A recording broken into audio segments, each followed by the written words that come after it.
ሰላም ጤና ይስጥልን። በዚህ ቪዲዮ ስለ AI ኢንጂነሪንግ በዝርዝር እናያለን።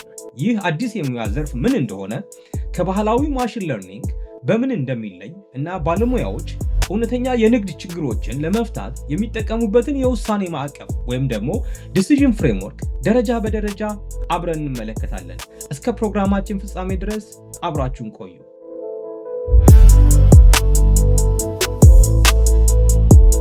ብዙ ሰዎች AI ሲባል ወደ አእምሯቸው የሚመጣው ውስብስብ ሂሳብ የሚሰሩና ግዙፍ ዳታ የሚያሰለጥኑ ሳይንቲስቶች ናቸው። ነገር ግን እውነታው ተቀይሯል። ዛሬ ላይ እጅግ ስኬታማና ችግር ፈቺ የሆኑ የAI ሲስተሞችን የሚሰሩት ሞዴሎችን ከባዶ የሚያሰለጥኑ ሳይንቲስቶች ሳይሆኑ ያሉትን ሞዴሎች እንዴት በብቃት መጠቀም እንዳለባቸው የሚያውቁ የAI መሐንዲሶች ናቸው ብዬ ብነግራችሁ ማጋነን አይሆንም።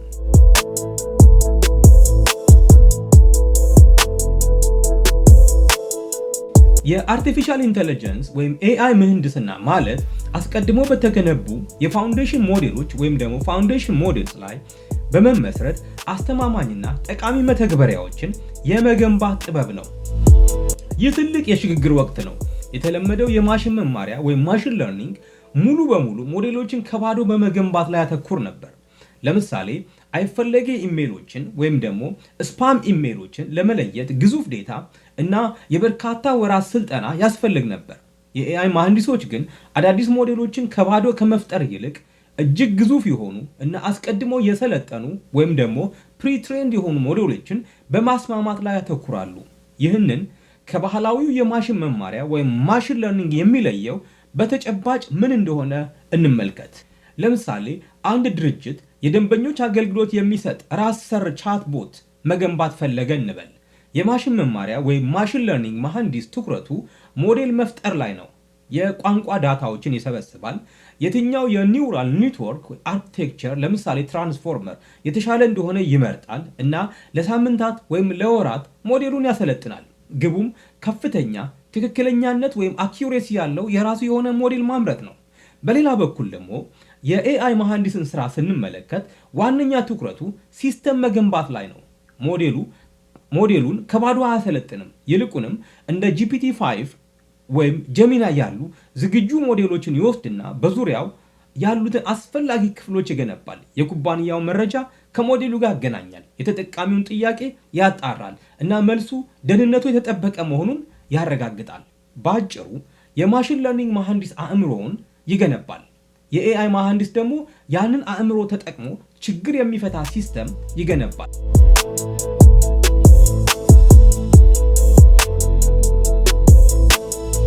የAI መሐንዲሶች እንደ ዋና የሥራ መሳሪያ ወይም ግብዓት የሚጠቀሙት ፋውንዴሽን ሞዴል የተባለውን የቴክኖሎጂ ውጤት ነው።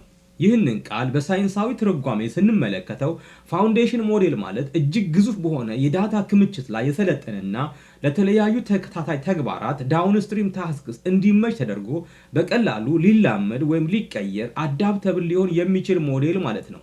በቀላል አነጋገር ፋውንዴሽን ሞዴል ማለት ሁላችንም የምናውቃቸው እንደነ ቻትጂፒቲ ለምሳሌ GPT-5፣ ጀሚናይ፣ ክላውድ ወይም ዲፕሲክ ያሉ መተግበሪያዎች የኋላ ደጀን ወይም ኢንጂን ወይም አእምሮ ማለት ነው።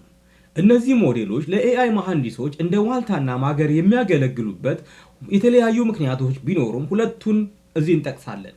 አንደኛው ሁለገብ አቅማቸው ነው። በትርጓሜው ላይ እንደተጠቀሰው እነዚህ ሞዴሎች ሊላመዱ የሚችሉ ናቸው። ይህም ማለት አንድን ሞዴል ብቻ በመጠቀም ጽሑፍን መጻፍ፣ ኮድ ማድረግ፣ ውስብስብ ሐሳቦችን ማመዛዘንና ረጅም ጽሑፎችን ማጠቃለል ይቻላል። ይህም አጠቃላይ አገልግሎት ወይም ጀነራል ፐርፐዝ የመስጠት አቅማቸው ከዚህ በፊት ከነበሩትና ለአንድ ለተወሰነ ተግባር ብቻ ተወስነው ከሚሰሩ የናሮ የAI ሞዴሎች ፈጽሞ ልዩ ያደርጋቸዋል። ሁለተኛው ቀላል ተደራሽነታቸው ወይም ደግሞ አክሰሲቢሊቲ ነው። ዛሬ ላይ አሪፍ የሆነ የAI ምርት ለመገንባት በሚሊዮን የሚቆጠር ዶላር ወይም ግዙፍ የሱፐር ኮምፒውተር ማዕከል አያስፈልጎትም። ያሉትን ሞዴሎች ወይም ፋውንዴሽናል ሞዴሎች በቀላሉ በሶስት ቀላል መንገዶች ማግኘት ይችላሉ። የመጀመሪያው በቀጥታ መተግበሪያዎችን በመጠቀም ለምሳሌ እንደ አፕስ ልክ እንደ ማንኛውም ተራ ተጠቃሚ በድረገጽ ወይም ደግሞ በሞባይል አፕሊኬሽን አማካኝነት ቻትጂፒቲን፣ ጀሚናይን ወይም ዲፕሲክን በመጠቀም መረጃ ማግኘት ወይም ስራዎችን ማሰራት ይቻላል።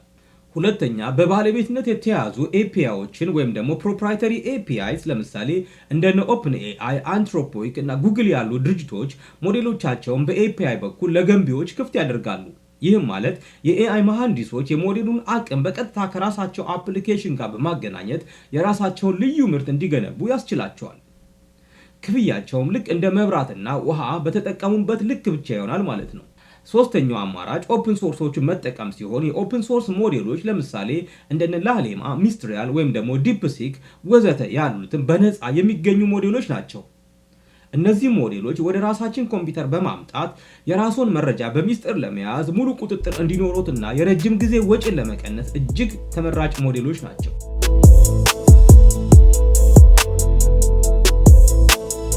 ፋውንዴሽናል ሞዴልስ የሚሰጡት አገልግሎት በጣም ብዙ ቢሆንም የራሳቸው ገደቦች ግን አሉባቸው ወይም ሊሚቴሽኖች አሉባቸው።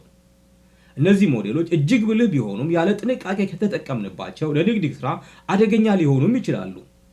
ማወቅ ከሚገቡን የተለያዩ ጉድለቶች ውስጥ አምስቱን እንመልከት። የመጀመሪያው የእውቀት ገደብ ወይም ደግሞ ናውሌጅ ከቶፍ ነው። እያንዳንዱ ሞዴል የሰለጠነው እስከ ተወሰነ ጊዜ ድረስ ባለው ዳታ ላይ ብቻ ይሆናል። ትላንት ስለተከሰተ ክስተት ብንጠይቀው የድሮውን መረጃ ሊሰጠን ወይም ደግሞ ሃሉሲኔት ሊያደርግ ይችላል እንጂ አዲስ የተከሰተውን ክስተት አያውቀውም። ሁለተኛ የግል ዳታ እጥረት። ብዙ ሞዴሎች የሰለጠኑት ፐብሊክ ዴታ ወይም ደግሞ ኢንተርኔት ላይ ያለን ዴታ በመጠቀም ነው። ስለዚህ የኩባንያዎችን የውስጥ ሰነዶች፣ የደንበኛ ዳታቤዝን ወይም ደግሞ የምርት ካታሎግን ላያውቁ ይችላሉ ማለት ነው። ሶስተኛ ሃሉሲኔት የማድረግ አቅማቸው። ይህ በጣም አደገኛው ነው። ሞዴሎች አንዳንድ ጊዜ ሙሉ በሙሉ ትክክል የሚመስሉ ነገር ግን ሙሉ በሙሉ የተፈጠሩ ወይም ደግሞ የውሸት መልሶችን በልበ ሙሉነት ያወጣሉ ወይም ይሰጣሉ። አብሮ የተሰራ የእውነት መለኪያ ወይም ትሩ ሲግናል የላቸውም። አራተኛ የባህሪ አለመረጋጋት ወይም ደግሞ ቢሄቪየራል ኢንኮንሲስተንሲ። ልክ እንደወረደ የሞዴሉ ነባሪ ባህሪ ወይም ዲፎልት ቢሄቪየር ከምርቱ ፍላጎት ጋር ሁል ጊዜ ላይ ስማማ ይችላል። አንድ ቀን በአክብሮት ሲመልስ፣ ሌላ ቀን ደግሞ አጭርና ድርቅ ያለ መልስ ሊሰጠው ይችላል። ለንግድ ስራ ደግሞ ወጥነት ወይም ደግሞ ኮንሲስተንሲ እጅግ በጣም አስፈላጊ ነው። ስለዚህ ይሄ ሌላኛው ግድፈት ነው። አምስተኛ የደህንነት ስጋት ወይም ደግሞ ሴኪዩሪቲ። ለምሳሌ ፕሮምፕት ኢንጀክሽን እና ጄል ብሬክስ የሚባሉ ዘዴዎች አሉ። ተጠቃሚዎች ሞዴሉን በቀላሉ በማታለል ሚስጥራዊ መረጃ እንዲያወጣ ወይም ደግሞ የተከለከሉ ነገሮችን እንዲያደርግ ሊገፋፉት ይችላሉ።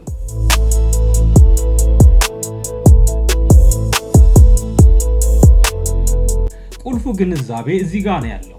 ከላይ ያየናቸው 5 ውስንነቶች ማወቅ ብቻውን በቂ አይደለም። ዋናው የኤአይ መሐንዲስ ወይም ኢንጂነር ስራ እነዚህን ችግሮች በብቃት መፍታት ነው። ይህንንም ለማድረግ መሐንዲሶች ወይም ደግሞ የኤአይ ኢንጂነሮች አንድ ስልታዊ የሆነ የውሳኔ ማዕቀፍ ወይም ደግሞ ዲሲዥን ፍሬምወርክ ይጠቀማሉ። ይህ ማዕቀፍ ሁልጊዜ ከቀላልና አነስተኛ ወጪ ከሚጠይቁ መፍትሄዎች በመነሳት ወደ ውስብስብ ቴክኒኮች ደረጃ በደረጃ የሚያሸጋግር ነው። እስኪ ከነዚህ ነገሮች ውስጥ አራቱን ቁልፍ መፍትሄዎች አብረን እንመልከት።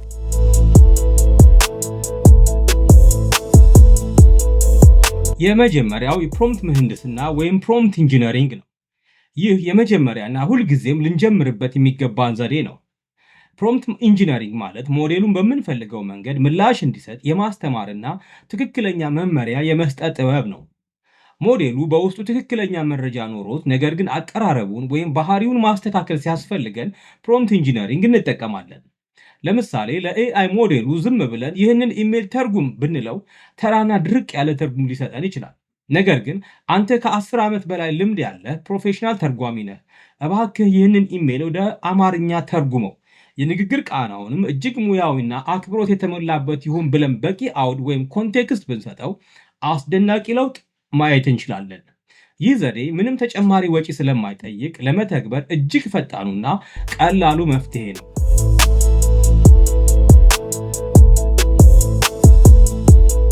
ሁለተኛው ራግ ወይም ደግሞ ሪትሪቫል አጉመንትድ ጄነሬሽን የተባለው ሲሆን የክፍት መጽሐፍ ፈተና ብለን ልንተረጉመው እንችላለን። ከላይ እንዳየነው የፋውንዴሽን ሞዴሎች የእርሶን ወይም የኛን የግል ዴታ አያውቁም። ለዚህ የእውቀት ክፍተት ወይም ናውሌጅ ጋፕ ፍቱን መድኃኒት ተደርጎ የሚወሰደው ራግ የተባለው ቴክኒክ ነው። ሞዴሉን እንደ አንድ ተማሪ ብንወስደው ራግ ማለት ተማሪው በጭንቅላቱ የያዘውን ብቻ ከሚያወራ መጽሐፍ ገልጦ እና እያጣቀሰ ትክክለኛውን መልስ እንዲሰጥ እንደ መፍቀድ ማለት ነው። ይህንን በተመለከተ እንዴት ይሰራል የሚል ጥያቄ ሊነሳ ይችላል። አንድ ተጠቃሚ ጥያቄ ሲጠይቅ የኛ ሲስተም ጥያቄውን በቀጥታ ለሞዴሉ አይሰጥም። በመጀመሪያ የድርጅቱን የውስጥ ዳታቤዝ ይፈትሽና ከጥያቄው ጋር ተዛማጅነት ያላቸውን ትክክለኛ መረጃዎች አውጥቶ ያመጣል። ከዚያም ያንን ያገኘውን መረጃ ከጥያቄው ጋር አያይዞ በዚህ መረጃ መሰረት መልስ ስጥ ብሎ ለሞዴሉ ይሰጠዋል። ይህ አሰራር ሞዴሉ የሌለ ነገር እንዳይፈጥር ወይም ደግሞ ሃሉሲኔት እንዳያደርግ እና ጊዜ ያለፈባቸው መረጃዎችን እንዳይሰጥ በእጅጉ የሚከላከል ድንቅ ቴክኒክ ነው። ሶስተኛ ፋይን ቲዩኒንግ የሚባለው ነው። ልዩ ስልጠና እንደማለት ልንወስደው እንችላለን። ይህ ዘዴ ጥቅም ላይ የሚውለው ሞዴሉ መረጃ ኖሮት ነገር ግን የቱንም ያክል በፕሮምፕት ብንነግረው አቀራረቡ ወይም ባህሪው ካልተስተካከለ ይህንን ሲስተም እንጠቀማለን። በዚህን ጊዜ የራሳችን ልዩ ዴታ በመጠቀም ወይም ዳታ በመጠቀም ሞዴሉ መልሰን እናሰለጥነዋለን። ምሳሌ አንድን ጠቅላላ ሐኪም ወስደን ለ6 ወራት ስለ ልብ ቀዶ ጥገና ብቻ ብናሰለጥነው የልብ ልዩ ባለሙያ እንደሚሆነው ሁሉ ፋይን ቲዩኒንግም አጠቃላይ የሆነውን ወይም ጀነራል የሆነውን የኤአይ ሞዴል ወስዶ በድርጅቱ ልዩ የንግግር ዘይቤ፣ የህግ ቋንቋ ወይም የተለየ ዳታ አቀራረብ ፎርማት እንዲካን የሚያደርግ ሂደት ነው ማለት ነው።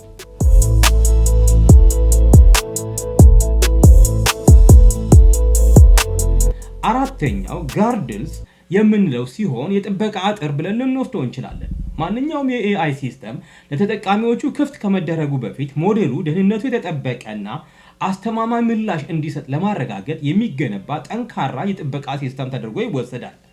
አሰራሩን በተመለከተ ይህ ሲስተም የሞዴሉን ግብአት ወይም ደግሞ ኢንፑት እና ውጤት ወይም አውትፑት በትኩረት ይቆጣጠራል። ተጠቃሚዎች ስርዓቱን ወይም ሞዴሉን አታለው ለምሳሌ ፕሮምፕት ኢንጀክሽን በመጠቀም ሚስጥራዊ መረጃ እንዳያወጡ ይከላከላል። እንዲሁም ሞዴሉ የሚሰጠው ምላሽ ጎጂ፣ አድላዊ ወይም ደግሞ ከካምፓኒው መመሪያ ውጭ እንዳይሆን የሚያግድ ጠንካራ የጥበቃ አጥር ነው።